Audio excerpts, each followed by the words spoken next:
Hello, and welcome to Lesson 14 of Reawaken the Dream, a course for the writer mom or anyone who has so many responsibilities in life that you only get to write in little fragments of time. This course is for you so that you can create consistent characters throughout your work without having any problems of emotional consistency or continuity of your story. We are already on lesson 14, our 9th character trait. So if you're just tuning in, you want to go back, preferably to lesson 1, and learn all of the information that we're going to have available for you in this wonderful course for the writer moms. So before we take any more time in preambles, let's get started with a quick review of our last lesson. Last lesson, we just talked about foresight. Foresight was our second character trait in that insight group, the rare group that only has 3 character traits.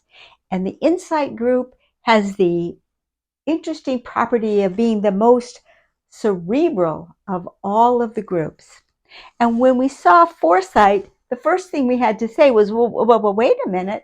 We already had circumspection. How is foresight different from circumspection? And we summarized it very briefly by saying that circumspection is looking around at the current circumstances, whereas foresight is looking ahead, predicting the future based on the past and the current conditions. So we also saw that in the triad of emotions, the struggle of foresight was quite different. The struggle of circumspection was the dog getting around the fence to the dog food. He couldn't get around the fence even though there was nothing blocking him because he'd have to take his eye off the food. Totally different animal model with foresight.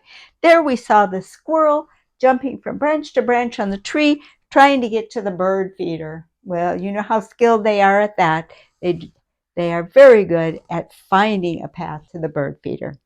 So we did say that foresight wasn't about the goal. It was about the means of getting to the goal. And we also said that the path that could be chosen, it could be a noble path or an evil path. We could say the end justifies the means and say our goal is good, but use a poor choice. And we also had the possibility that it was a wise versus an unwise choice. The intent was fine, but didn't go through very well. And yet one more factor could take place, which is, did you even bother to do the foresight at all? Again, we saw that a lot with the young people. So when we finished foresight, we also had to look at the victory state, which was simply creating a good plan and putting it into action. And the lost state was you didn't. Oh, where's the emotions? And we said, wait a minute, we've got to go a little bit deeper, because if we're not getting the emotions out of it, then it's not of any value to us. We have to find out where the breakdown took place. And here we find out that the breakdown could be in misjudgment. The villain very often will underestimate the power of a good person, or it could be negligence. So now here we have again a person, maybe their life got too busy or too chaotic and they neglected to do foresight. And then our other one, short-sightedness, that's our teen again. He thinks he's doing foresight, but he's not very good at it yet. And then the one that keeps popping up, resistance. The future looks cloudy and you don't really want to try to face it. You don't really want to do the foresight. You have resistance to it. So those were the modifiers of foresight. And we already said it belonged to the insight group. So let's get going on today's character trait. Perseverance. Now, when we think about perseverance, we're going to do a little quick comparison to constancy because they seem an awful lot alike. So what is the difference between perseverance and constancy? I'll give you a quick one before we go into the scenarios.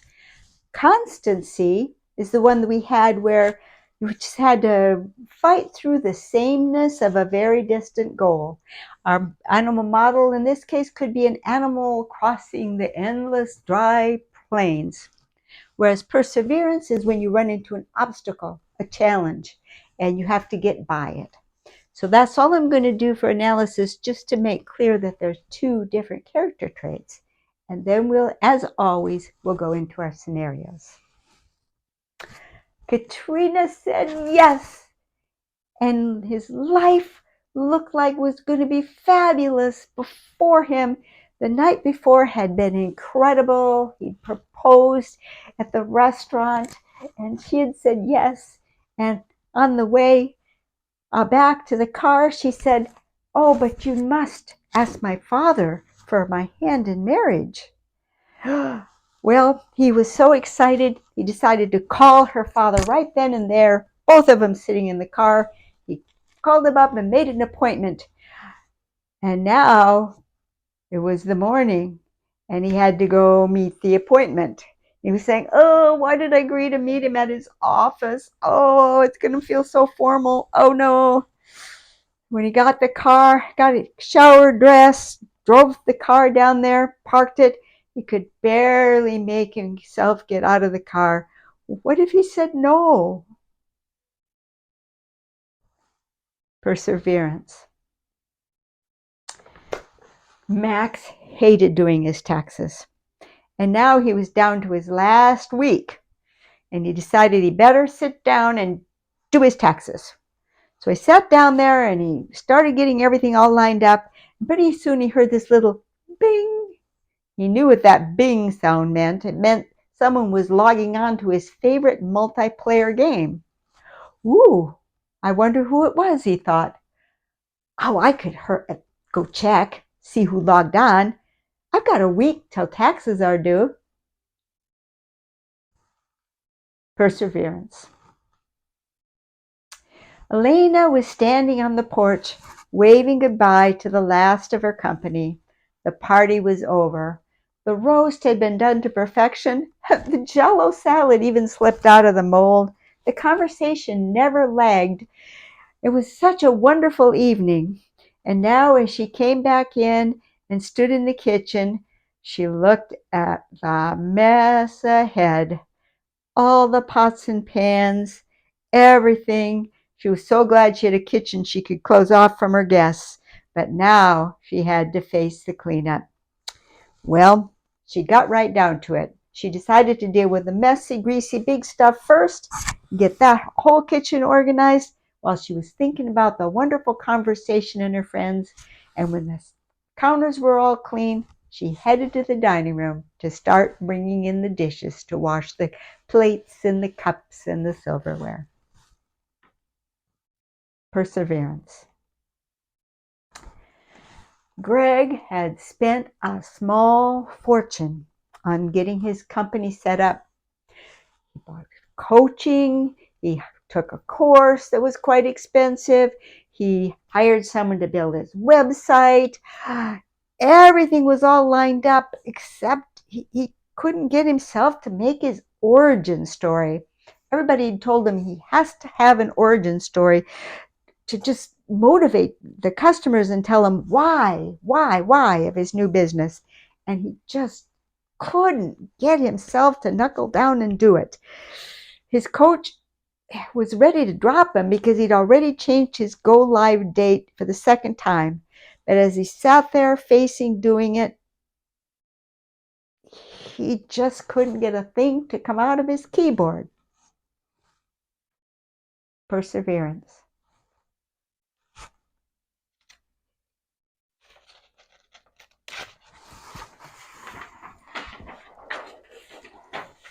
So we began by talking a little bit about the difference between perseverance and constancy.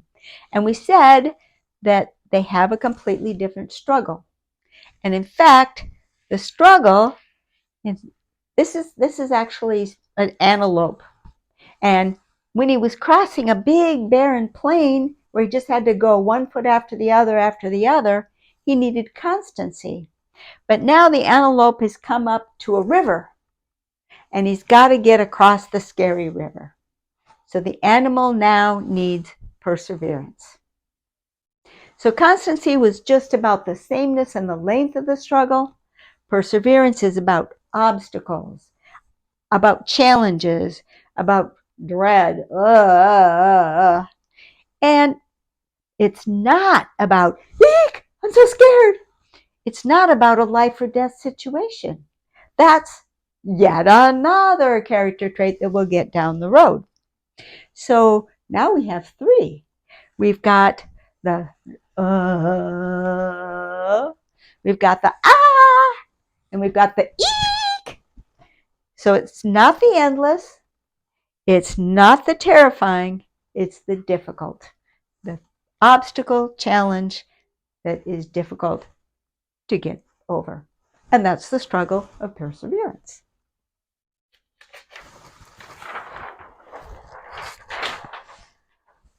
Next up is the lost state. Well, the lost state is a pretty simple one, giving up. Now, the interesting thing is, when it comes to the animals, an animal is not going to give up unless it's too old to be able to do it anymore, or it's injured or ill, and it just plain can't. If there's any way, shape, or form that the animal can do it, he's going to. So now here we are, superior humans with our wonderful intellect, and we sometimes give up. Well, we're pretty darn good at making excuses for ourselves, aren't we? And that gives us a say, oh, well, it's just this, it's just that, and we give ourselves permission to give up. Too bad we can't be a little bit more like the animal in that case. So what's the victory state? The victory state is that we achieve it. We cross the river, we do the taxes, we make the origin story, we do what we have to do to get over this obstacle. There might be a lot of them ahead of us. We might not be at our goal yet, but we at least get to have a little celebration. That's another advantage that perseverance has over constancy, because constancy doesn't get those celebrations. The best constancy can do is take it from a rudder down to an anchor and let it be in an anchor position and try to get some joy in the journey. But with perseverance, we get to celebrate. Hooray! Perseverance, like constancy, belongs to the resilience group. And all of the traits in the resilience group have this commonality of standing firm. So the modifiers for perseverance, scale, of course. Scale is everywhere. And resistance, once again. So isn't that interesting? Because the modifiers can be generalized. The victory states can be generalized. The lost states can be common to more than one trait. But the struggle is unique to every different character trait. And that's how you know that you are dealing with different character traits and not just different scale. Consider, for example, if you are facing the situation of our party giver, Elena, and you're going into the kitchen and it's a dire mess, that is a totally different emotion than if you're walking down a hiking trail and all of a sudden you notice that there's a mountain lion eyeing you from a tree. That is a totally different emotion. That's not just a difference in scale. So that's why we know that all three of those were actually different character traits. So, perseverance.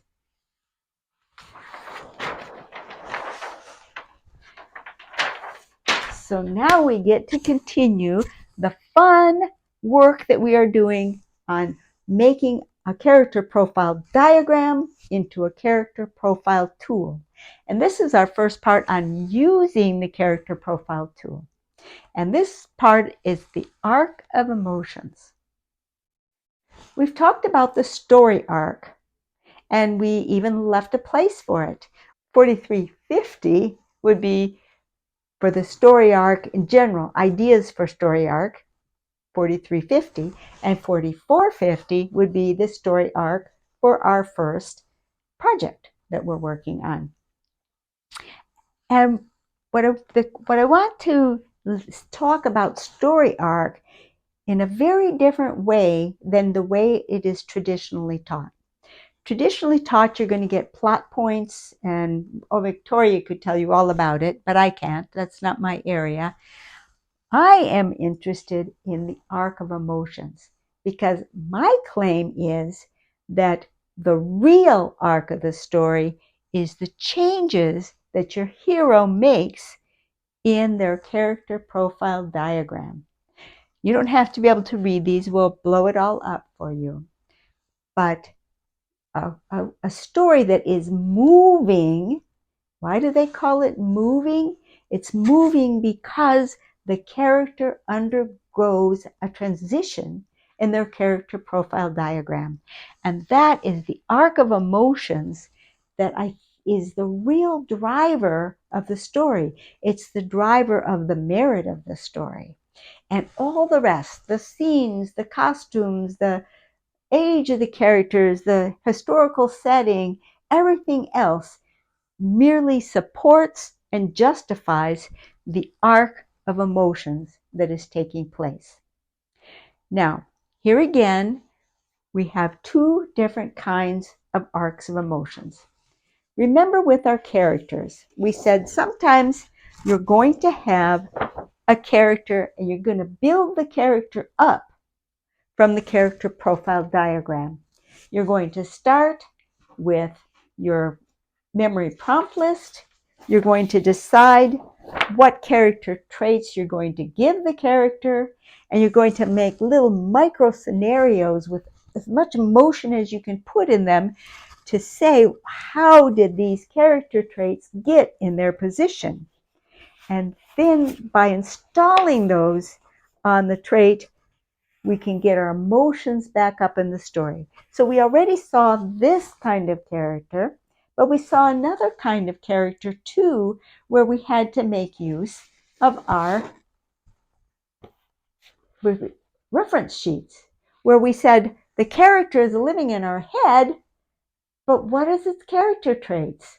And we had to flip through the various choices and pause at each character trait and say, this one, this one, this one. Oh, yes, this one.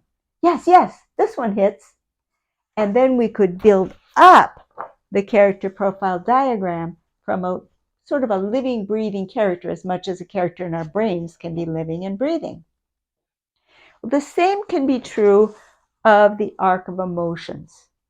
We might build up our arc of emotions by a transition that we plan to make, the transition we plan to put our character through, and we'll see an example of that in just a moment when we play this out. But it's also possible that your story arrived in your brain with a plot. The plot may have come first. Well, then it's very much like your character. When your character came first and you had to discover the character's traits, you have to do a series of discoveries of your character traits. You have to examine what character traits does my character come into the story with. Then at the grand moment of triumph at the conclusion of the story, what does their character profile look like now? And then how did it get from here to there? At a minimum, you're going to have 2 character profile diagrams involved. Typically, it would be 3, and if it's a very advanced story, maybe more. If it's a very deep character study, there might be more than 3. So again, like the characters, you may have to find them, or you may want to construct them. But in either case, that arc of emotions is going to be there. There's only one genre where the arc of emotions does not exist, where the character comes into the story, meets a challenge, and is completely unchanged. Well, that's the genre of the superhero, because all the traits are piled up there down there as base traits, and he's Mr. Perfect going in, meets the challenge, despoils the villain, and comes right back out as unchanged. Congratulations, you've got a comic book. Or if you want something in the superhero genre that has a little more depth, then you better bring along a hero in training, a less than perfect character who makes a transition during the course of the story. In all other cases, you will find that there is a transition in the character profile diagram of your hero, and maybe in other supporting characters as well, not necessarily limited just to the hero.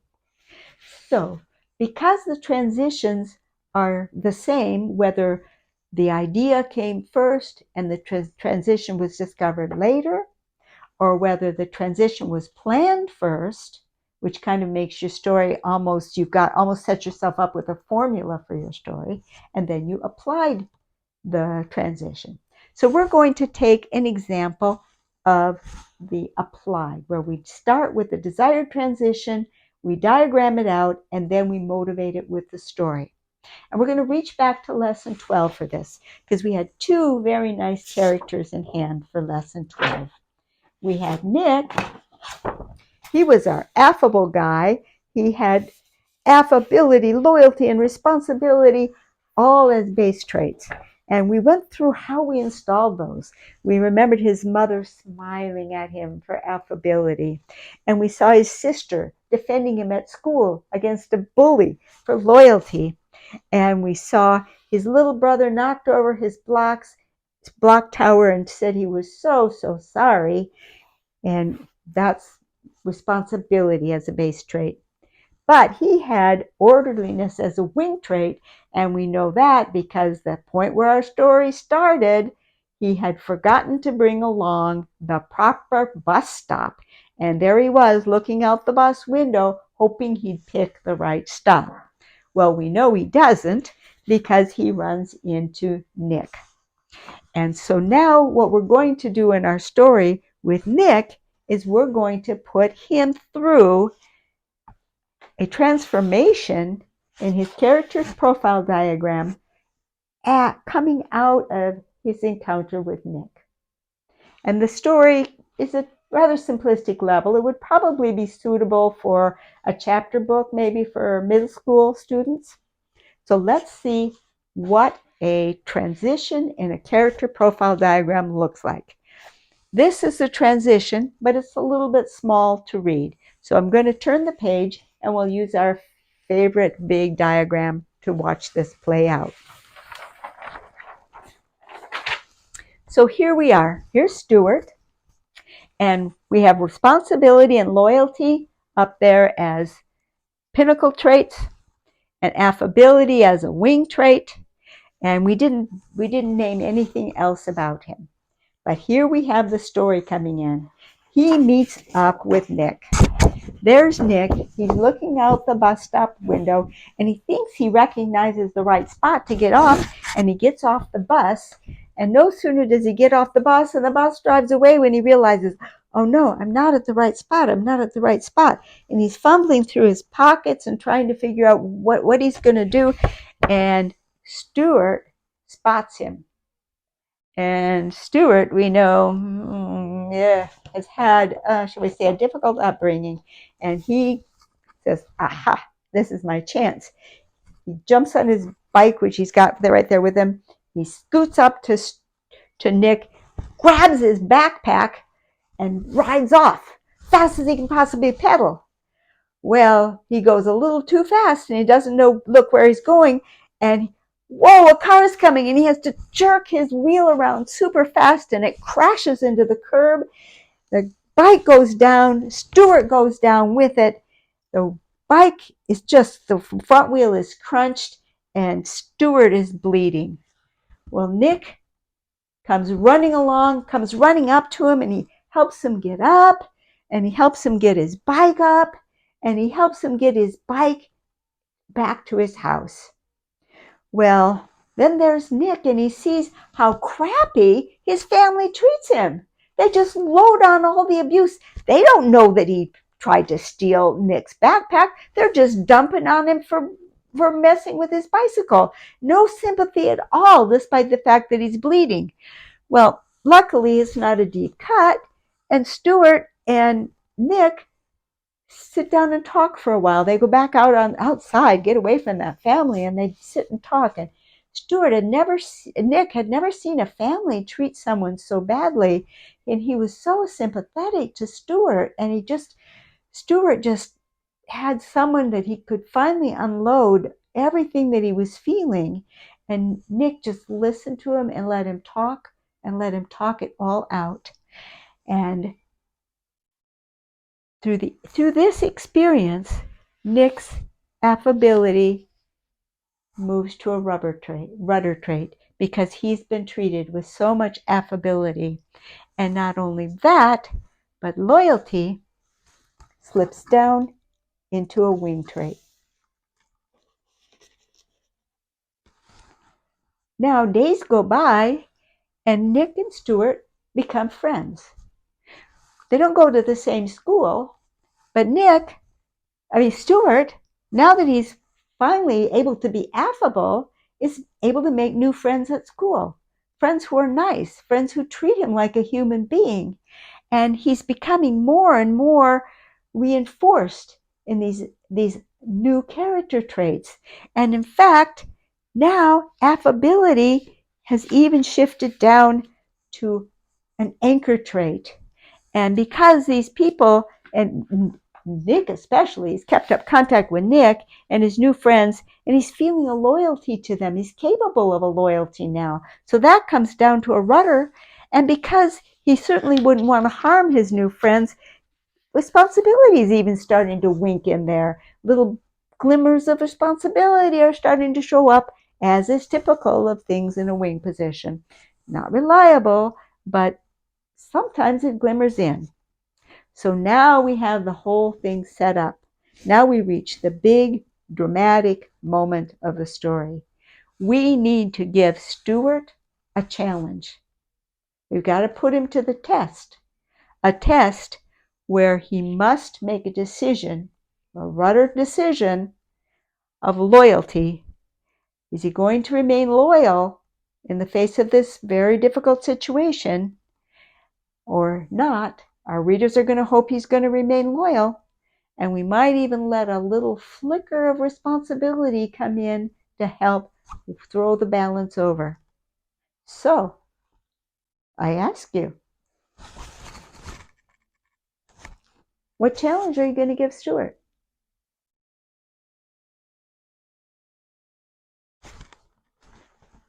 That's one of your assignments.